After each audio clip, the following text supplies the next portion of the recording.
The questions. Is everything wrong? Power of critical thinking. Have you ever asked yourself that maybe, and only maybe, everything we have been taught and learned by our parents, teachers, friends, family, and media is wrong? Can it be? How about if we learn everything is wrong? What would we do? Do we believe this discovery, or do we ignore it? Do we dare to recognize it? Do we have the power to accept it? Well, let's explore and try to find our way in this rabbit hole, and let's see how much we can take. We must be critical in our thinking and do not accept any ideas or conversations or reports from whoever it might come from, even the content of this book, without our own wise analysis. After all, this is our lives and our own universes. We have the right to know. So, let's ask the following questions. Did they, our parents, etc., know what they were teaching us? Did they really know how to train us? Do our parents know themselves? Did their parents know what and how to teach them? If everything is wrong, and the answers to the above questions are no, then how is it we are growing up physically in the best way possible, despite all this wrong information and wrongdoing? Who is trying to bring us to the right path of living? Who is it that makes us ask questions? What or who does take care of us sleeplessly and constantly without any complaining? Is it dad? Is it mom? How about doctors and nurses? Oh, maybe scientists? Don't be hasty. Think about it all. Well, we were told that they all looked after us and took care of us from the very first moments we came into this world, one way or another. That is correct, but it is not the entire story of our first encounter with this alien place and people of the earth. Let's start with our so-called dad. He was just a boy a couple of years ago before getting labeled as a husband after his marriage, and now with his new identity as a dad, has no idea what he needs to do and how to protect and care for the new baby in his arms. The same arms that were free a few minutes ago before the doctor placed us in them. The only protection dad can provide is to make sure the baby does not fall from his arms. Other than that, he has nothing else to do. He simply does not know what is happening. He is just going with the flow. He is following the same path of learning of his parents and society or media teaching. He made sure everything in regards to finance and safety of mom and home is in order before our arrival. His job is to make sure mom is relaxed, happy, and healthy, especially when she is carrying a baby. That is how he contributed to our safety and protection, and that is all. Dad has no idea what to do with us when we are put into his arms for the first time. He becomes excited to see his so-called new member of the family, but he does not comprehend where we came from and how he is going to protect us. He gazes at us for a few moments and then returns us back to the nurse's or doctor's arms. Mom has also made sure to take care of us the best way she knew how. Mom made sure we were safe and protected, just like Dad. Plus, she carried us for almost 9 months, Earth time. And during these months, she formed us and made us ready to come into this world. She went through many uncomfortable moments and suffered an unforgettable amount of pain as we were growing up inside her. But she stood fast and made sure we were safe at any cost. Let's think what happens after she delivers us. Is she able to protect us and keep us safe as she did during the last 9 months while we were in her tummy? Can she keep us close to herself at all times from now on? The moment that we come to this world is the moment of separation from mother. As our belly cord is cut, so our dependency to mom universe is one pulse at a time. When delivery is over, mom is tired and exhausted, but happy and relieved. She went through a tremendous amount of pain during the delivery, and she is absolutely tired, but the joy of looking at her baby for the first time energizes her to stay alert. The excitement of holding her new baby keeps her energized and awake a bit longer to hug the baby for the first time. After all, it is the experience of her lifetime. Just like Dad, she is overwhelmed with joy and happiness. At the same time, all she wants is for her baby to be safe and protected at all times. But now that we are separated from her physically, how can she protect us? Will she be able to care for us as she was doing during her pregnancy? Doctor and nurse will take the baby away from the mom for her to rest and get ready for her next job, feeding. They take us to a special room and place us in a little crib. They only monitor our vital signs to make sure our first hours in this world are safe and secure. Wait a minute. So who is taking care of us? Dad is gone, Mom is asleep, and Nurse has left us alone. We have been left all alone in our so-called crib. Who or what is telling us what to do next? We just got here. Everything is new. We do not know anything about the way of life in this new place. The next question is who or what is protecting us? How do we know what to do? Where are we? We partially know our dad. We don't know the doctor and nurse. We only know our mom and she has passed out. So what is happening? What and who will give us instructions on how to keep ourselves in a balanced state? We go to sleep alone. No one is really protecting us from outside. They came and visited us. Even though they want to do everything for us, none of them can protect us from things they know nothing about or don't see. I bet your mind is in chaos. Stay tuned. I will try to explain and shine light on all of these questions. To answer all of the above, we must understand that we are a community of 37 trillion cells. 37 trillion. They all must be kept in a balanced state to perform their jobs efficiently for us to feel protected, joyful, and grow.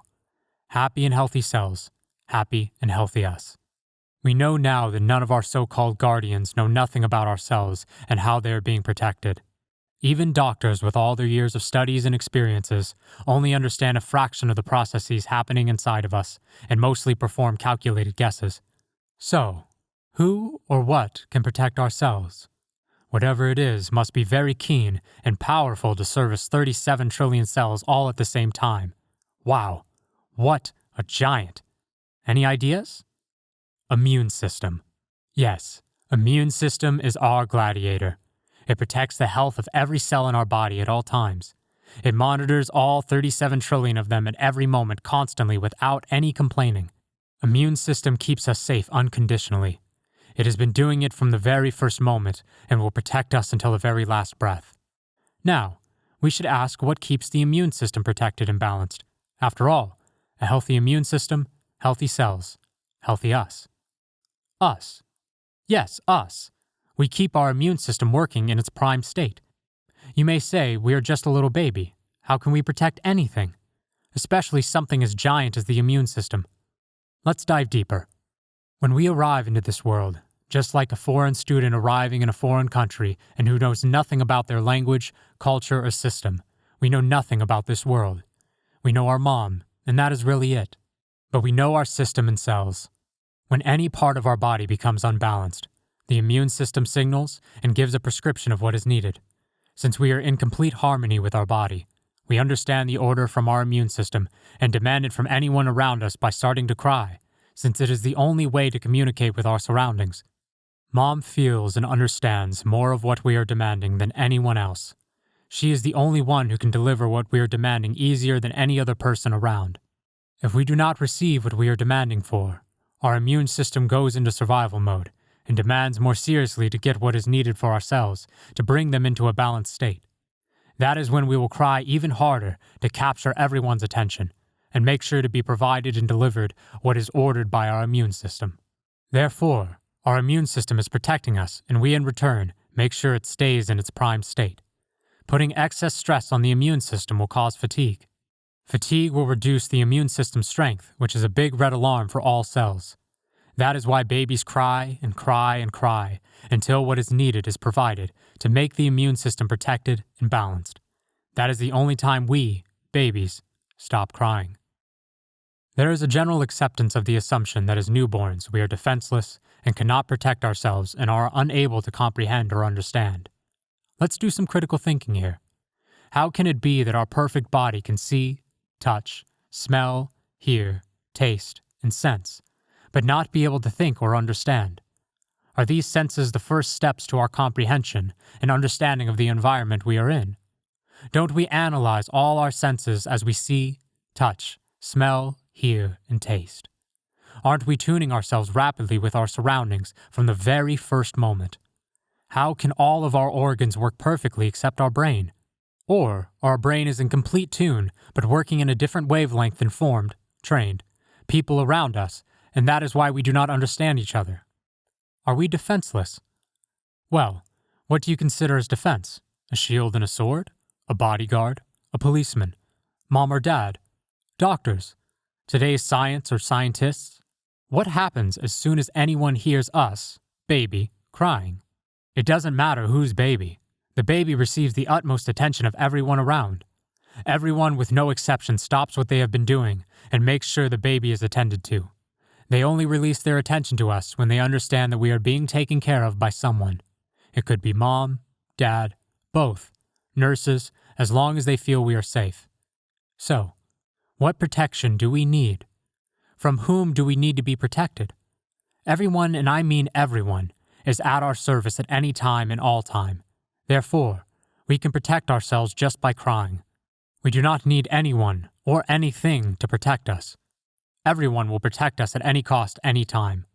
The other assumption is we, the baby, cannot understand and comprehend. Well, this assumption is so far off the chart wrong that it makes the title of this book an even bolder statement. Let's dive in as to why this is. Can this be a true assumption? Why are we relaxed by mom? Why do we cry? Why are we relaxed and happy when we, babies, are close to each other?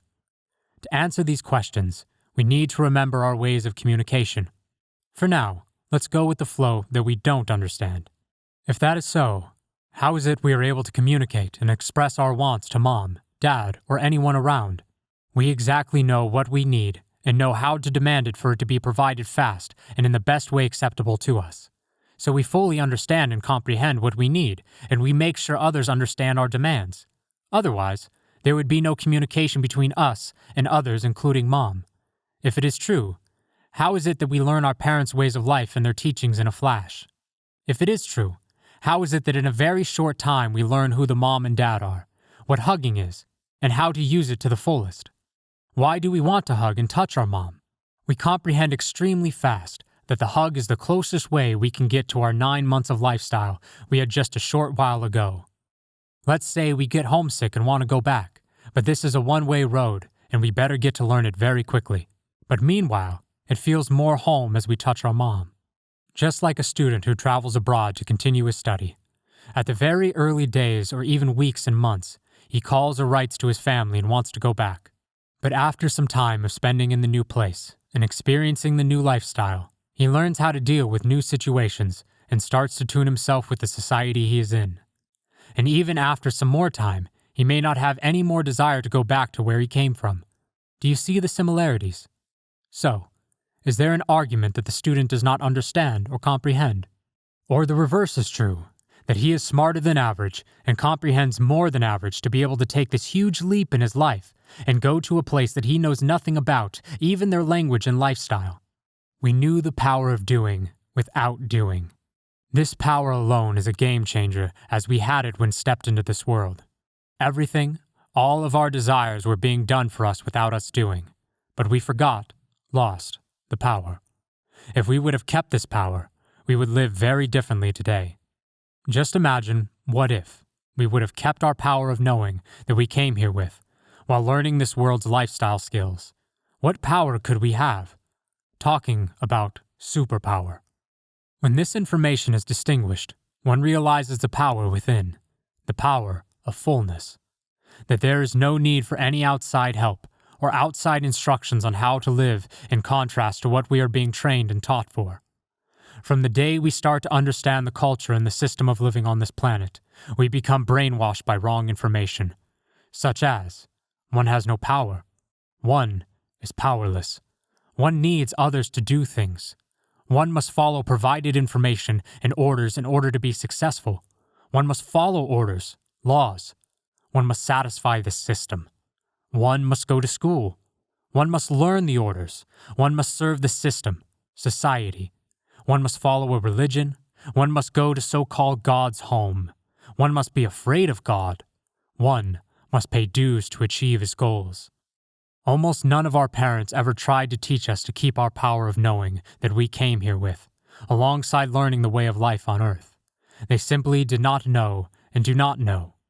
Are you getting the point and feel this objection? We are formed and trained from the very beginning to be a servant to the system. Our parents and their parents were too. This culture is so intelligently designed that we become slaves consciously. Of course, by the mind that was trained by the system. We make ourselves slaves with pride. I am an engineer, I am a doctor, I am a scientist, I am a teacher, and so on. The power of pride, title, ego, and greed have blinded our intellectuality. What do we know as an engineer? Do we understand how everything works in the universe? Do we understand why everything works so harmoniously and forceless? Did we learn any new subjects in school that we did not know about? Or did we replace our knowing we came in with in school? What do we know as a doctor? Do we understand the cause of cells growing and renewing every second? Do we know the cause of heart beating? Or have we been taught to treat and remedy the effects of unknown causes? We do not know why the heart beats and from where it gets the power to operate, but we are trained to do operations on it to keep it beating. Why are we being trained to chase effects? When cause is unknown, effect is uncontrollable. When you hike in the dark, falling is inevitable. Ask yourself, why? Just like a mouse running in a tube and going nowhere, we are being trained to think that we are doing and achieving, where at the end we understand, if we are awakened of course, that we have done nothing. They were all illusions. You understand that you replaced your knowing by the system's coding. You understand that you have been part of the system as slave. You consciously made a slave out of yourself and you were proud of it. When we come to this world, does anyone tell us about money? Does anyone tell us we have to work and make money to be able to stay in this world? Do we come here into this world to work and make money? Why do we work? What is money? Why do we even come here? A lifetime question. Ask yourself.